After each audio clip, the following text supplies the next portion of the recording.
Welcome back to the channel. I hope everybody watching is having a great day. Today we're back with another episode of 1 Minute Sneaker Reviews.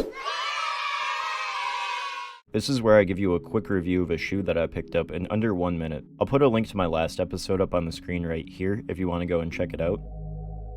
Make sure you also check out my Instagram if you want to see any of my shoe posts before anybody else does. And don't forget to hit the subscribe button down below. Alright, let's go.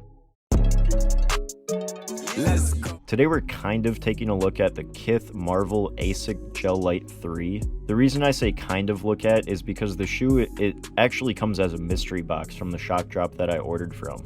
You have the chance of getting 7 different variations of colorways, all matching up with a different Marvel hero.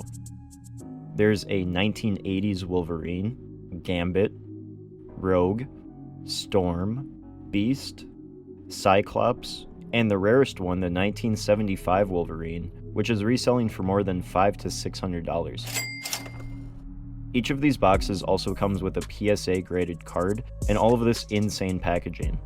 As far as the shoe itself, all Gel Lyte 3s come with the traditional leather form strip and a divided tongue. The collection of the 7 sneakers boasts varying fabrications and schemes based on the X-Men team's signature look.